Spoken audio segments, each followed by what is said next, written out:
So now we're going to listen to Maksim live. He's from Imperial College London, and he's going to talk about capillary heterogeneity upscaling and its main molecules. Okay. Hello everyone. Thanks for having me. Yeah, my name is Max. I'm a postdoc researcher in subsurface carbon dioxide storage research group from Imperial College London, and I'm a postdoc researcher. And to be clear, today for me this is exactly 6 months in this role, so this is like quite a remarkable day. So here I try to summarize my experience so far, and before I decrypt the color coding here and especially this question mark, I guess I need to do this. Yeah, I need to introduce myself a little bit more. So generally, I would describe myself as a computational mathematician and software engineer with a certain background in physics and mathematics, and so I was always interested in advanced numerical methods applied to flows in porous media, and how to solve different aspects of industrial adoption, which can be like really non-trivial. And I can say that I'm happy to do all of that during this research, during this postdoc. And definitely I look at this subject from the point of view, like mostly from the point of view of a computational mathematician. And this is like my relatively scoped perception to be improved. And I need to start with some confession. I'm really humbled with all the excellent lectures, presentations, practicals during the summer school. I'm really grateful for that. So I'm having a good time learning a lot.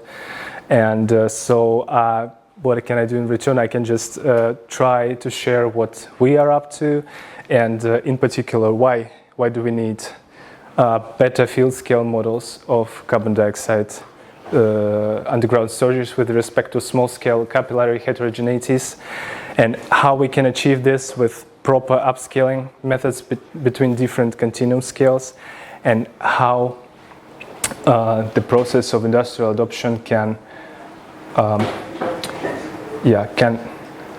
sometimes raises scientific problems to solve. And also I'll talk about our upscaling toolkit, and I'll also demonstrate my very initial simulation of its main model with this upscaling with question mark. And I was going to say I'm the only one between you and your free time, but to my knowledge it's no longer the case, but I'm not going to abuse that. So first things first, I think I'm still like very bad in reading those numbers, I might say. But it's safe to say, I guess, that as long as we inject carbon dioxide underground, we need it should not leave the predefined area of where do we want to store it, especially not get back to the atmosphere. And it should be like that for a very long time, like for example, let's say for 1,000 years time. And to accurately estimate this, like both capacity and security of carbon dioxide storage, to make reliable forecasts, we need really good models and really good inputs for them, so which is proper characterization. And you might have seen this image like on different posters during the summer school, so it's like really famous, really popular. So it shows like schematically shows 4 different trapping mechanisms and their contribution over time. I need to say that the algorithm I'm going to talk about is more like about capillary forces, so it won't cover solubility trapping and mineral trapping, but this algorithm is like all this consideration is complementary to all the other migration and trapping mechanisms involved, so it can be used in combination basically. So and also scope can be narrowed down to certain challenges in numerical modeling of carbon dioxide storages. In this example, you see you see the grid with gas saturation, basically with plume shape, which was like history. The model was history matched, and still, so as you can see, it was like broadly. This history matching process was broadly unable to closely match the plume migration. So this is the observed plume shape using different methods. So it's it's just completely different. And yeah, I guess it was done using this very not very rare approach of reservoir engineering, when history matching is all about adjusting different permeabilities and making it work, but obviously it doesn't. So and oftentimes we can also see that even if smaller scale models, let's say like geological scale, can be good enough in capturing all the like real features of carbon dioxide plume, but when we go to this coarser scale, it just this real plume cannot be represented with this model. So we cannot use such models for forecasting when we plan carbon dioxide storage. And this is another example of poor history match, but luckily in this example some previously undetected faults might play a big role in migration. So in this case, proper characterization saves the day. But what if there's enough confidence, like real confidence in the properties of the field, if we quite sure that we characterize it properly, but modeling results still turn out to be poor, like very poor? On a field scale, we usually deal with very coarse models with uniform fluid properties, with many sorts of uniform properties like relative permeabilities and all sorts of things. But on a smaller scale, maybe like in this core sample, or it can be like this very big heterogeneous field, and different realizations maybe from the same like statistical distributions can result in different spatial distributions, and which results in remarkably different flow behavior due to differences in balance between different forces. So this is the contribution of different forces, which is here is this capillary pressure forces and this gravitational forces. And this is so that I can say that I just like this image and love this image. So this is from Nelly Wang. She was a PhD student in our group, and now she's a doctor, and she managed to demonstrate on the endurance CCS site that small-scale heterogeneity in multi-phase flow properties leads to enhanced heterogeneity trapping and rapid lateral migration. So you see that. So this the upper contour is when small-scale capillary heterogeneities are considered. So it's completely different in shape and in distinctive features like those fingers basically. And so if smaller scale is that important, but why do we upscale in the first place? So no question mark so far. The answer might seem obvious, but let me just break it down a little. So I prepared this simplified description that's how you can say a mathematician. So the idea is that in the domain of fine scales, basically, so we need to upscale because like this simulation is really expensive, especially if we talk about, for example, reservoir simulation with capillary pressure involved. It converges it converges not very well, and it's like really expensive. And the idea is that we use this coarse scale domain as a shortcut if this upscaling part is fast enough, and if we validate our coarse scale simulation with this fine scale simulation, so that the mismatch is small, or we can predict it's fairly small. We can predict the error here. So the upscaling doesn't make sense without us being sure that the quality will be sufficient for our purposes. And it seems like the quality of conventional upscaling is not enough for carbon dioxide storage modeling. And what I call conventional is this. I took this slide from very first presentation. So you can see this kind of upscaling, I guess, almost everywhere in the industry, and it's good. It's certainly in agreement with Darcy law, and but maybe it's not enough for CO2 storage modeling. And we're back to this picture, and advanced continuum to continuum upscale. Different ways of upscaling can be sometimes found similar to, say, pore to core upscaling when we obtain integral characteristics, but when we resolve the flow, all the process in a smaller scale, and we basically integrate that with respect to flow. And there are two families of methods with respect to forces considered dominant in this setting. So the first one is viscous limit upscaling. The second one is capillary limit upscaling. So the approach we adopt and develop in this research is basically one of the capillary limit upscaling methods. It's called macroscopic invasion percolation method, and basically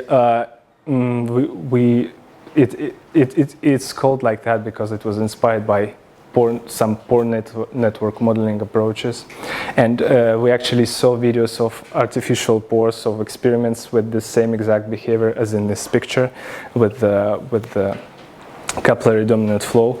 And so in this approach, basically the small scale volume is invaded when this capillary when the capillary barrier basically is when the flow overcomes capillary barrier, and it creates those non-trivial trajectories and partially saturated region, and with some averaged capillary pressure. That's how it's possible to create effective curves such as capillary pressure curve, and also anisotropic absolute and relative permeabilities. And so there is apparent limitation is this capillary equilibrium assumption in the upscaled volume, but it's often the case. And so in this example, this approach is able to more accurately resolve the like top level plume migration, and compared to this reference fine scale simulation and this capillary limit upscaling and this viscous limit upscaling. And so this is the approach, as I said, we adopt and adapt, and let me show how exactly we do it. So this is what we call this StraraTrapper is at the same time as the project and our upscale algorithm, and our toolkit we develop implementing this algorithm. And so basically we show on field scale impact of small scale capillary heterogeneities and importance of paired characterization and upscaling. And what's important, we extended the domain of modeling to three dimensions. So this additional dimension is really important for establishing connectivities in this upscale, in the volume being upscaled. And actually, what you see here is our live preview of the web page. So it's live, so we can find it on GitHub. And we managed to develop a scalable and parallelized variation of what you can find elsewhere of different methods. And so I'm quite proud of how much faster it has become lately.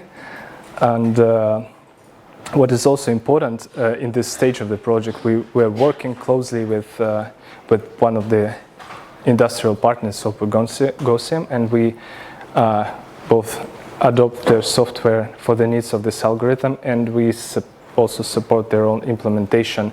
And this is also very quite a scientific problem to solve. And finally, let me show you how it performs in my very first simulation attempt with this IST-MAE CO2 storage. And here you can see like the plot twist of this story is like it's very close. It's not a and just let me just show you a few facts about this. So it's located over here. So you can see like Scotland is very close. So I guess we see this pipeline. So it's not. I guess I might be wrong, but it's not for enhanced recovery. So it's a former oil field, but yeah, now it's just the purpose of it is just to store captured carbon dioxide. It's northern North Sea. We know lots of things about this model, about this field. We have different characterization reports available and potential ejection scenarios, like the whole dynamic model for us to work with it. And its resolution is resolution, and so it's fairly. So it's really feasible for numerical simulations, even on personal machines. So it's fairly good, and there's still, but the model is it was not upscaled using the methods we propose. So it has just uniform relative permeability model and just literally zero capillary pressure. But I guess we can add it. We can add this capillary pressure model out of the characterization reports. And so this is the top-down view on porosity distribution. I also created this distribution of both paired porosity and logarithm of permeability in the coarse model. But the typical workflow would be if we start from geological model and we use this algorithm to upscale it. But the interesting thing is just, so this is the plot twist, we just, for some reason, this geological model is just unavailable to us. Maybe it's no longer exists.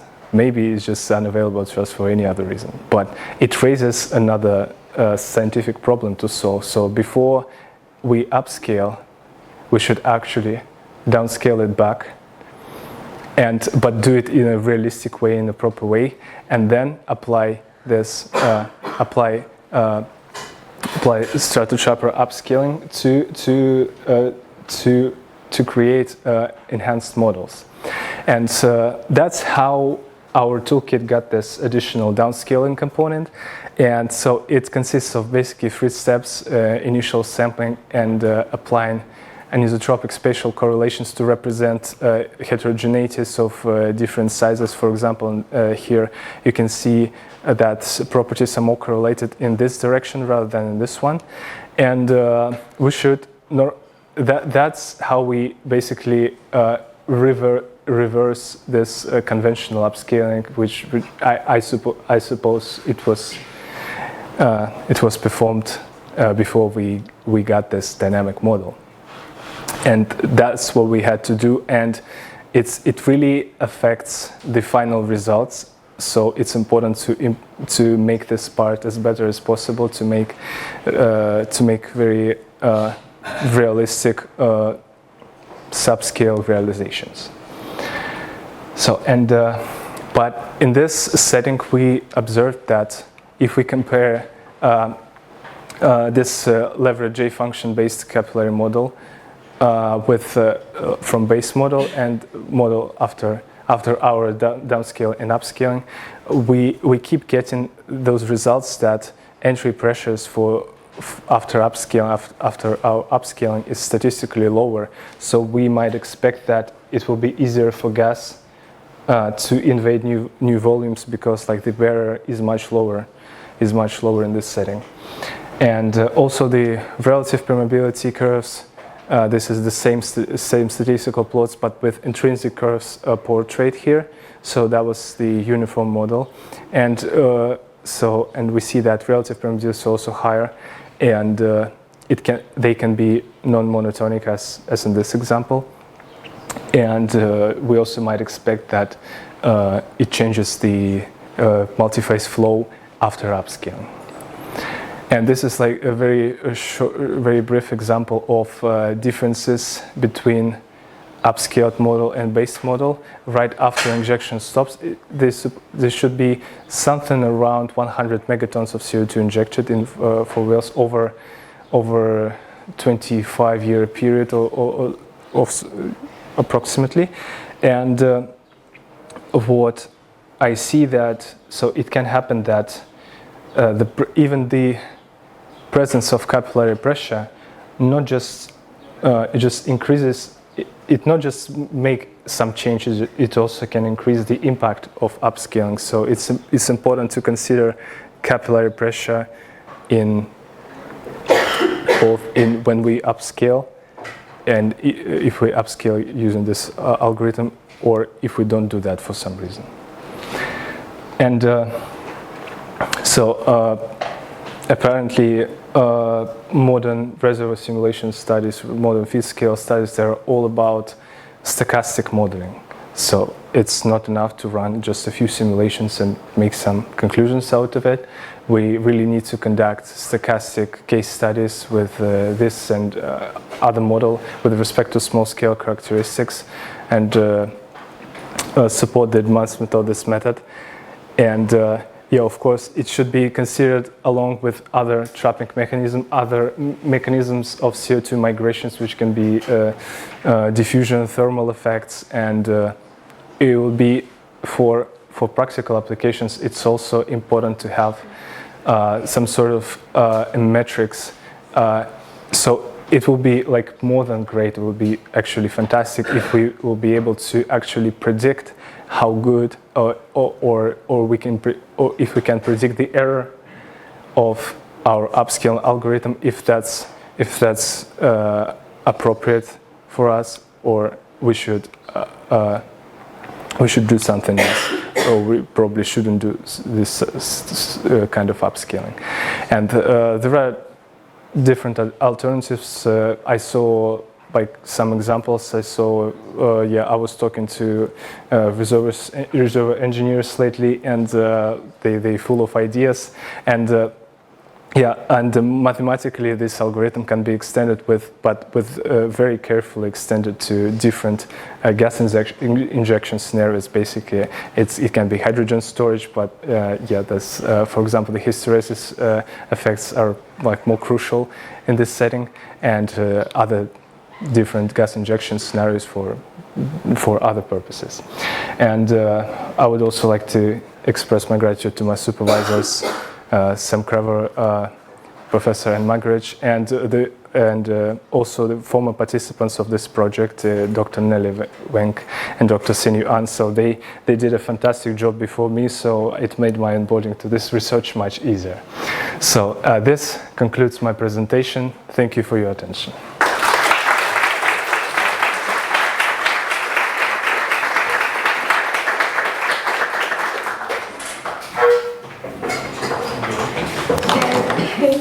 Presentation. So do you have some questions? Yes. So there's this problem that you don't have the real data for the geology. So most people, certainly me, get nervous when downscaling is mentioned, and there's a good reason for that. That when you upscale, you lose information, right? That's the purpose, approximately. So, and if I understood right, you claimed that the traditional methods were not so good. So, like, if you've used the bad method, you've lost the information. How can you go back to the good information? Oh, Can you comment on that? yes. Do you need me to go back to that slide or? Okay, okay.